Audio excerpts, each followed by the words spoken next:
Hello, I hope that you will enjoy and maybe learn something new from this presentation. I will be discussing the issue of AI and the philosophy of mind. I will present arguments describing the issue of whether AI is or can be conscious. I will define artificial intelligence, artificial general intelligence, consciousness, sentience, and I will outline the major points of the philosophies that reject the notion that AI can become conscious. Effectively, my own view is that AI in the form of AGI will become conscious, but in a form that exceeds the limitations of human consciousness, or at least the way that we define it currently. Consciousness is characterized by the ability for an entity to become aware of itself as an existing thing, a thinking thing, to become aware of their thoughts and create models around their thoughts that they can later introspect in, such as categorizations and representations of the world that they live in. A subjective experience, if you will.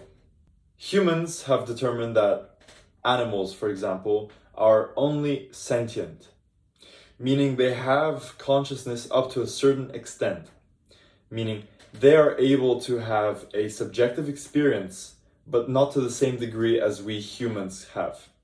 For example, a very simple example, dogs can become sad when their owner leaves the house. However, they are not able to think about and reason as to whether they should be sad or why they are sad. They simply know that they're sad. This is the ceiling to which sentience reaches and prevents a dog, for example, from being categorized as a conscious being in the same sense that humans would be. Artificial intelligence is a sophisticated computer program that is based on complex neural networks modeled after biological neuronal structures that humans and mammals share. These neuronal structures that are digital, of course, are highly adept in forming relationships between symbols. The cutting edge of artificial intelligences that exist today are so good at synthesizing text, images, videos, and other modalities that philosophers and scientists have been called up to question and are actively working on reevaluating our concept of understanding and exploring the possibility that, just like humans, AI may have semantic understanding. This possibility employs reasoning that regards the idea of consciousness. For if machines can think and reason deeply with genuine understanding, then it mandates our exploration of the topic. Artificial general intelligence is essentially all of what I just said. However, it has particular specifications, those of which include the idea that an artificial general intelligence has reached human-level intellect, meaning it is able to reason as humans are able to reason. And it is able to form nuances in its understanding, and in some cases, supersede our abilities.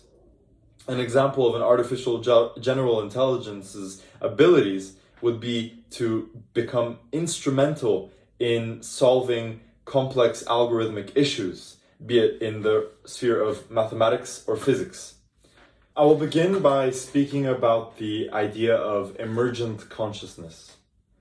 Emergence is when you have an unpredictable shift in the progression in, say, consciousness. Through evolution, we have spontaneously evolved in such a way that our cognitive architecture has become more adept at features of consciousness. But this has happened not through the mechanisms of anything else apart from evolution. Through the chaos of random genetic meshing, we have developed this higher intellectual state and has allowed us as humans to develop into the organizations and civilizations that we have now. A similar thing is the case in every field of science. In mathematics, we can observe emergence through the means of snowflakes, where we see fractal structures. This is not designed this way. It simply follows maths.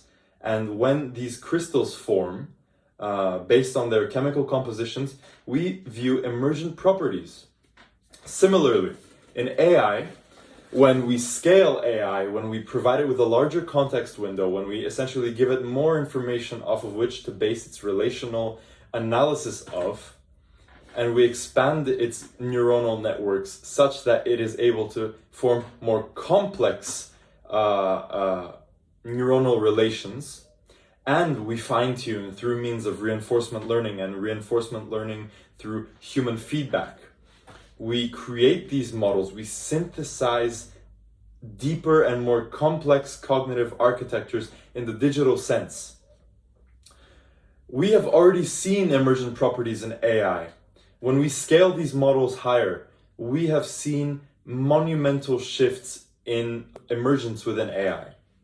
The newest model of OpenAI, GPT-4, has shown an emergent property of reasoning. Its capabilities to reason are indistinguishable from humans' abilities to reason. Just as consciousness is a product of evolution, it is an emergent property of our biological complexity. AI may one day evolve through our efforts and attain a consciousness. I would like to call on a quote. Chaos is a ladder. It's a quote that illustrates the potential for evolution and random chaos, such as gene meshing. It's a totally random process that in the end creates something entirely new. Something entirely new with the potential to show emergent properties. So I believe that it is an error to disable the line of reasoning in emergent consciousness, or the philosophy of emergent consciousness in the field of AI, as many philosophers do. They believe that emergent consciousness, or the idea, the phenomenon of emergence, is not applicable to AI, as they are merely stochastic parrots. I will now move on to qualia, which is also known as subjective experience. Qualia is one of the foundational ideas of determining whether something is or is not conscious. AI is, as I mentioned, a stochastic parrot to many researchers and philosophers, merely spitting out information that it has in its databases, displaying no subjective experience as far as we can measure. To have qualia, the conscious entity, as we say they are, must have a biological substrate, body per se, through which it has modalities such as our touch, our senses, our nose, our olfactory system, our vision.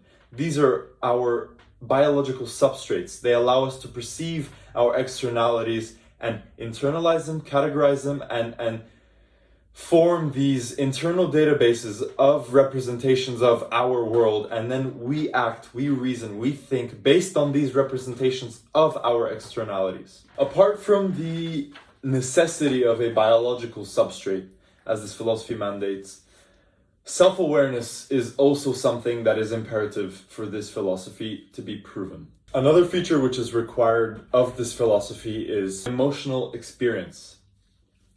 All of these things that AI lacks totally, as is common opinion, seem to be defying the current events in this field.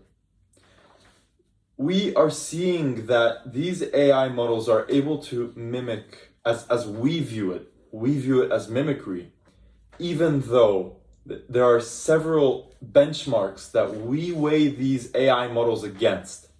And time again, they prove that they have some form of an internal state, one that reasons to a higher order than it was programmed to do. When there is an input, and then it passes through a designed cognitive architecture, that does not explicitly say that it must have a specific output. And it creates a totally nuanced and unexpected outcome that is not merely the tweaking of randomization variables. Surely we can claim, or we can explore the idea that these AI models have some form of a subjective experience. To begin to disseminate this philosophy, I must address the logical fallacy that is also called the problem of other minds. It is true that we cannot prove qualia in machines, but technically we also cannot prove the qualia in other minds. I know that I exist. I know that I am conscious because I am able to explore my consciousness. However, I am not able to do so to another person. I'm not able to reproducibly test whether the person in front of me also has consciousness. They demonstrate to me all of the features of consciousness. That is true. However, I cannot prove that they are truly conscious. They may very well be mimicking consciousness, but I will never be able to prove this. Furthermore, it is my own opinion that biological analogs are simply a limitation. It is foolish, in my opinion, to attribute these distinctly human qualities as a measure of consciousness. It is fair to say that it is our only measure, our only relative point of comparison to consciousness, but it might also be our fatal flaw.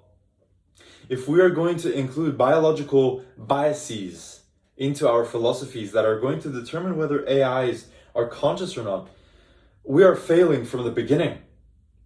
These AIs may very well be taking on different forms of consciousness that we are not able to compute through means of different substrates. Tying to this argument of the issue in this philosophy is that we are looking at it from a wrong angle, is that the feature of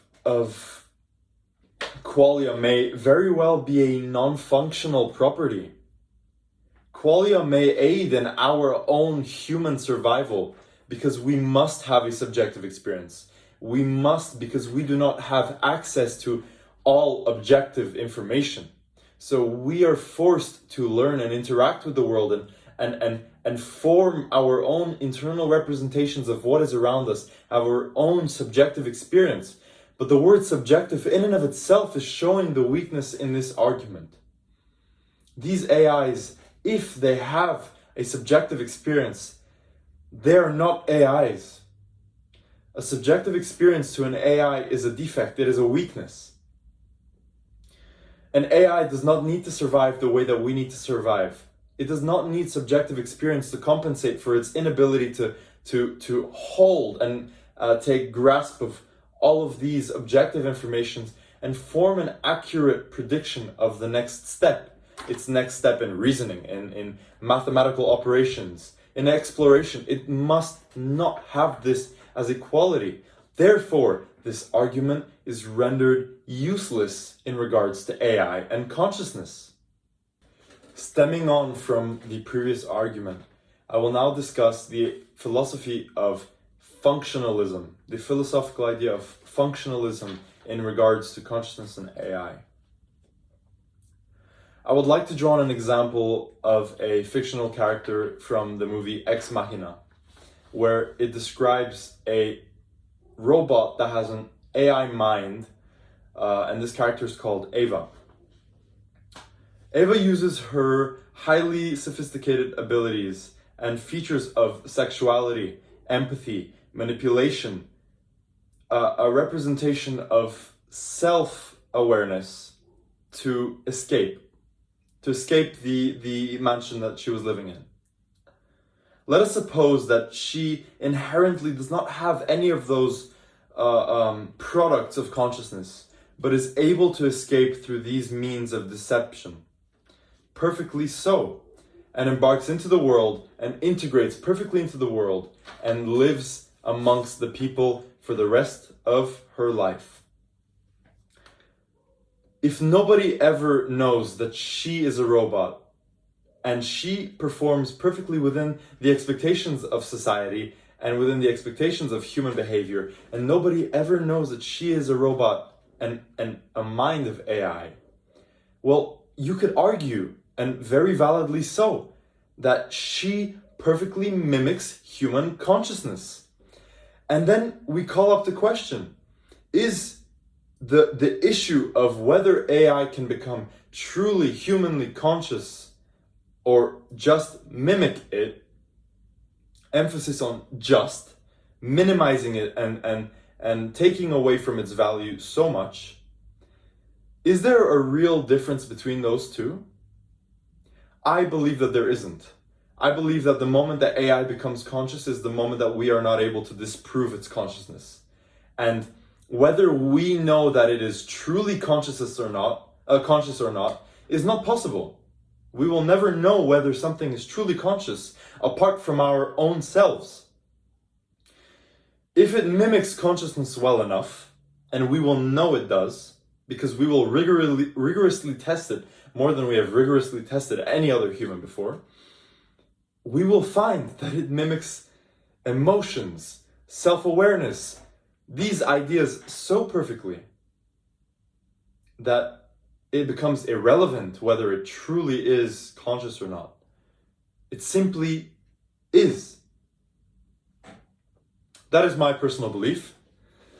And I believe that this topic is of huge significance, especially in the new age of AI, the fourth industrial revolution. I believe that it's going to significantly affect our lives. And I believe that in the realm of philosophy, this is a largely important question. And I believe that more people should be interested in it. And I truly hope that I've been able to give some insight into the topic. And I'm very sorry for the presentation being so lengthy.